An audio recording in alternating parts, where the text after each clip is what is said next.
بادشاہ نہیں کہا گیا، ان کو ڈکٹیٹر اور جو ہے آمر نہیں کہا گیا، ان کو کیا کہا گیا؟ ان کو خلیفہ کہا گیا۔ یہ ہے خلیفہ، یہ خلافت کا تصور تھا جس کے لیے اللہ تعالیٰ نے علم کا خزانہ دیا تھا۔ وَعَلَّمَ آدَمَ الْأَسْمَاءَ كُلَّهَا، ہم نے آدم کو تمام اشیاء کا علم دیا۔ یہ سمجھ لیجئے کہ علم کا مقصد ایک تو یہ ہے کہ انسان اپنے مقام کو سمجھے، اپنے رب کو سمجھے، اللہ تعالیٰ سے اپنے رشتے کو استوار کرے، اپنی زندگی کو اللہ رب العالمین کے عرفان سے مقدس اور عارفہ بنائے۔ لیکن دوسرا مقصد یہ ہے جس زمین پر انسان اللہ کا خلیفہ ہے، اس زمین پر اللہ کا نظام چلے۔ یہ ہے جو ہے اسلام کے تصور علم کا جو منتہا ہے، یہ اس کا مقصود یہ ہے کہ اس زمین پر اللہ کے علاوہ کسی کے نہ چلے۔ میں آپ سے عرض کر دوں، آپ نے شاہ ولی اللہ رحمۃ اللہ علیہ کا نام سنا ہوگا۔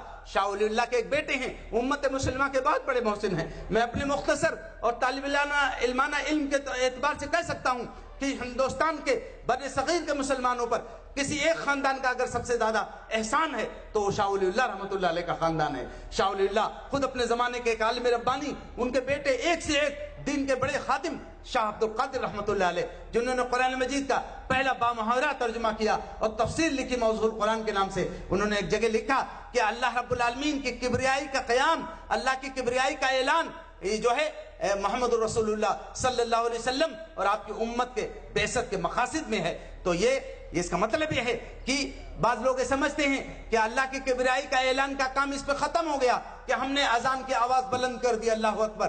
شاہ صاحب کہتے ہیں بات مکمل نہیں ہے، یہ تو پہلا قدم ہے کہ انسان اللہ کے علاوہ دوسروں کی کبریائی اور دوسروں کی جے کو چھوڑ کر کے اللہ کی جے بولے، اللہ اکبر۔ اور اس کا منتہا یہ ہے، اس کا آخری کلائمیکس یہ ہے، اس کا کمال یہ ہے کہ اس زمین پر اللہ کے علاوہ کسی کے نہیں چلے۔ یہ ہے وہ چیز جس کے لیے ہمیں علم حاصل کرنا ہے۔ معاف کیجئے، اسلام کا جو تصور علم ہے اور اسلامی تصور علم کا جو تصور انقلاب ہے وہ یہ ہے، انسان کو غلام نہیں بنا سکتا، انسان پہ خدائی نہیں کر سکتا۔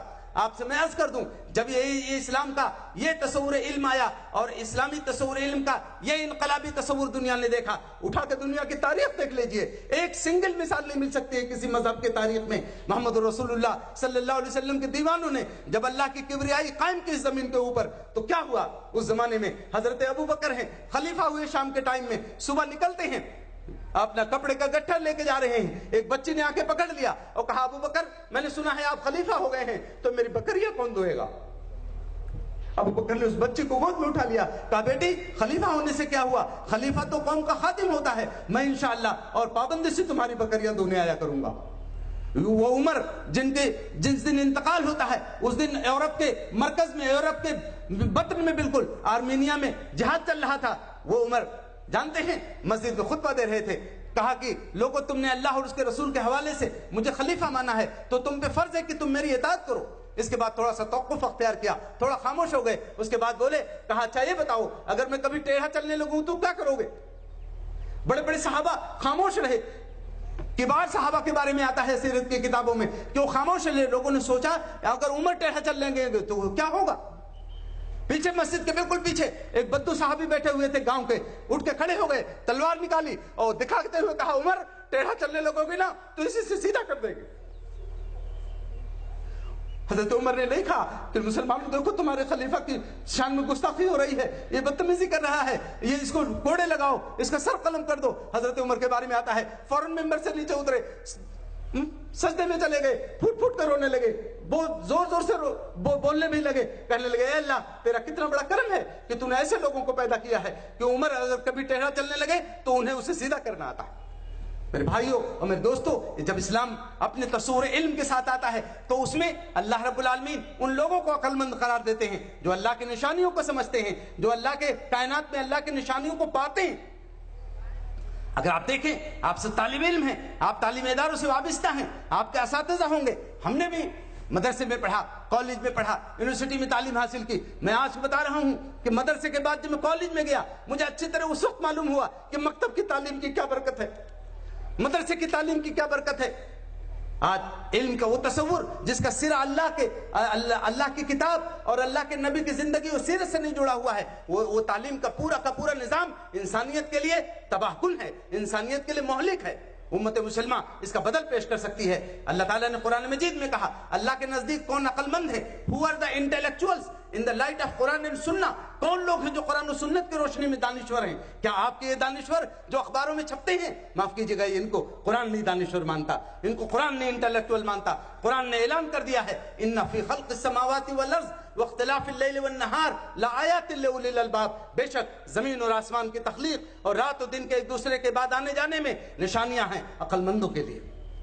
تو عقل مند کون ہوئے؟ جو رات اور دن کی آمد میں، زمین اور آسمان کی پیدائش میں اللہ کی نشانیوں کو پاتے ہیں۔ They are the intellectuals, they are the اولی الالباب۔ یہاں لفظ اولی الالباب استعمال ہوا ہے، یہاں عربی زبان کے لوگ موجود ہیں، علماء موجود ہیں۔ میں اشارتاً ایک بات عرض کرنی چاہتا ہوں، عربی زبان میں یہ ایک استعارتی جو لفظ ہے اولی الالباب، اولی الالباب ان لوگوں کو کہا جاتا ہے جو سمندر کی تہوں میں اتر کر کے موتی تلاش کرتے ہیں۔ اللہ تعالیٰ اپنے ماننے والوں کو سمندر کی تہوں میں اتر کر کے موتی تلاش کرنے والوں کا کیڈر کے بطور دیکھنا چاہتا ہے۔ اللہ تعالیٰ رسول اللہ کی اس امت کو بیک بینچر نہیں دیکھنا چاہتا۔